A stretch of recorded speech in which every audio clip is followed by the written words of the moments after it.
Hello, and welcome to a new episode of Sip Something Sunday. This is your host, Nika V, and I know today is not Sunday, it's actually Wednesday, but I had something I needed to get off my chest. So yesterday I opened Facebook and I see a post that says, I hope my son never encounters a girl like this. And the post was from one of Peyton's childhood friends. And the girl was Mackenzie Shirilla.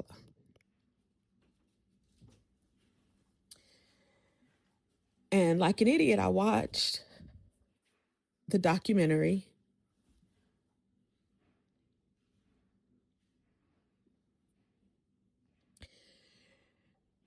And I don't know why I watched it, because there was a series called The Girl from Plainville, and that was about another quote unquote killer girlfriend.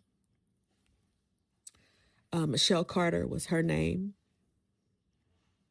And so I purposely stayed away from that story because Michelle's boyfriend, Conrad, believe it or not, was also born in September. He was born September 12th, a few years before Peyton, but I remember he was born September 12th. And the day he passed, the day he committed suicide, was actually the day that we buried Peyton. Sorry. So I've never watched that. I read the People's story on it, but I've never watched that show. So when I saw that post yesterday, I was like, you know what? No, like, I'm not going to do it. I know that hurt, so I'm not going to do it. And then I saw a blurb where the dad is actually suspended because he participated in the documentary. And I'm like, oh, wow, okay.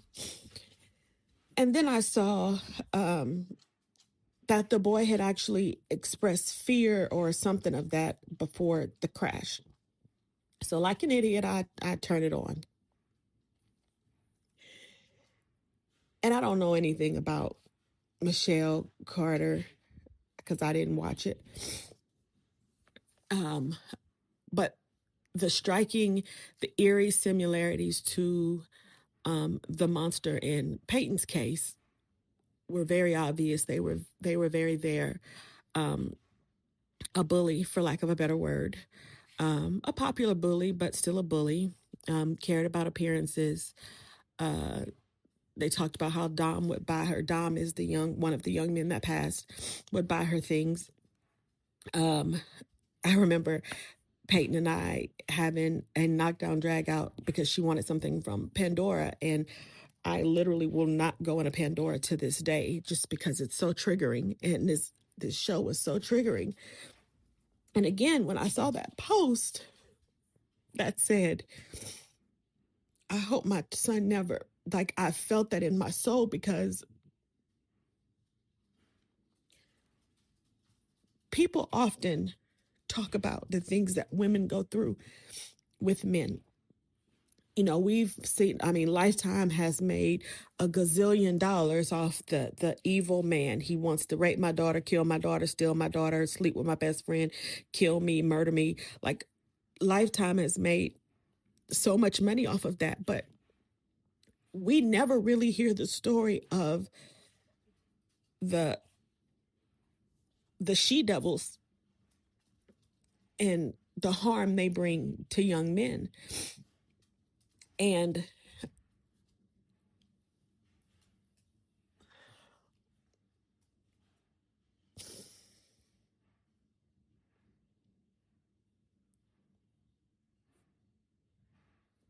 in my heart,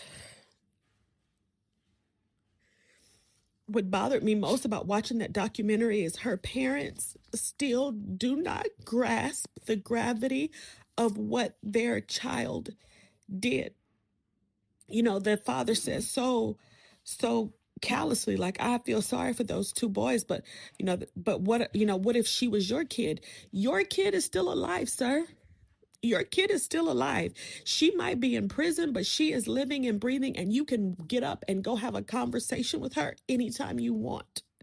There is no one on this earth, unless you've been through it, who can tell you the sheer heartache of knowing that the only way you're going to ever go talk to your kid is in a graveyard, and they are not answering you back.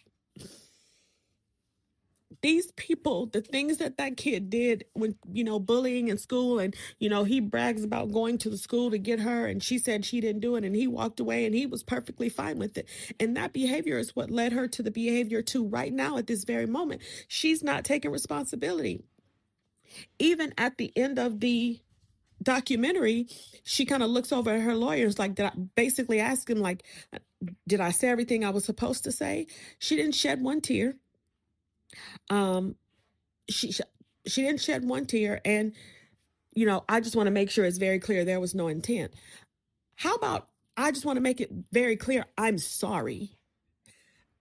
How about that part? And again, the saddest part about the girl from Plainville, I don't think she did even a couple, if she did a year, she did a couple of years. This girl Mackenzie did get 15 to life. And the judge was right. The judge is like, I don't think she's going to be out in 15 years. And because one thing about parole is you have to say you're sorry and mean it. So unless she at any point decides she's going to take responsibility for what she's done, she probably won't be out in 15 years. And then Davion, which was the friend of the boyfriend, an innocent bystander, his dad is like, listen, I just want to know the truth. Like, as horrible as it might be to hear it, and as horrible as the consequence could possibly be for you, I just want to know the truth. And, here I am knocking on the 12th anniversary of Peyton's passing, and I still do not know the full truth. I go back to the text message that I received from the she-devil he was involved with, where she happily, nastily lets me know that she was there that night. She was there with my son when he took his last breath. But I still don't know what happened. I don't know the hows. I don't know the whys. And in the state of South Carolina, I was basically told that even if she helped him get in the position that he was in to end his life, there are no laws in South Carolina that made anything that she did illegal. So I know I'll never get justice, but I still would like to know. I say, and I hold on to the fact that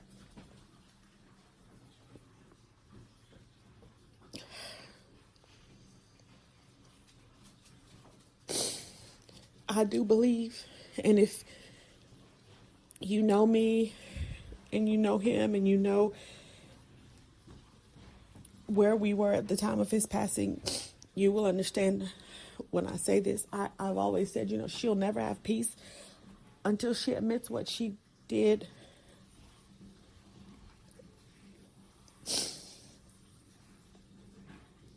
And she does not have peace. And I know this, and everybody that knows us knows this. So it's not like I'm saying something that nobody knows.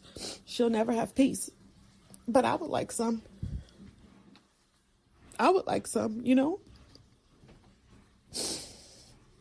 If you are listening to this today, tonight, 50 years from now, and you have a child, I don't care if your child is a girl or a boy, you have a child, I need you to understand something. Because as a parent, one of the hardest things in life is sending your child out into this world, knowing that your child will encounter people that don't have the best intentions for them. And there's nothing you can do about it because you weren't a part of that other kid's upbringing. But raise your child to be kind. Raise your child to think of someone other than themselves, and raise your child to understand that life is precious. Because if any of these little girls understood what they were taking from the world, not just the families that love them, but the world, I don't think the outcome would be the same. I think if they understood the consequences of their actions, I don't think the outcome would be the same. If you're a little girl or you're a little boy out there and you're in a relationship and that relationship is not healthy,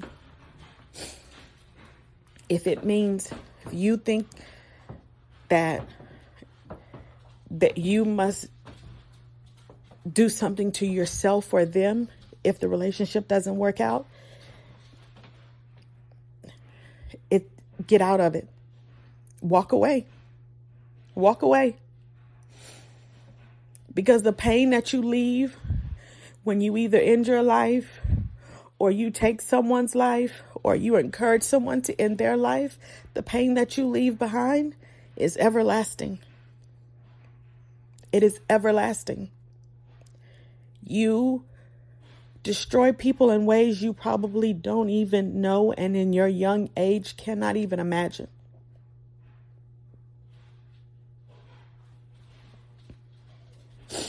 And if you are a kid out there thinking about ending your life, don't. Because your mom, as you know her, will not survive that. Even if she continues to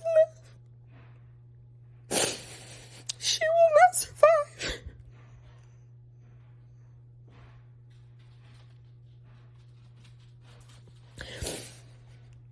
And if you love someone who's contemplating ending their life, it is your job to help them. Because if not, it is no different than if you murdered them yourself. So to the Marys and the Michelles and the Mackenzies of this world, fix it. Fix yourselves. Seek help. Seek Jesus. Seek somebody. Because you're rolling down a road. You're going down a path that will not end well for yourself or others. I'm sorry that this has been an emotional conversation. I know this is not what we normally talk about, but I just had to say something. And for those of you wondering what I'm talking about a documentary on Netflix called The Crash. That is all, and good night.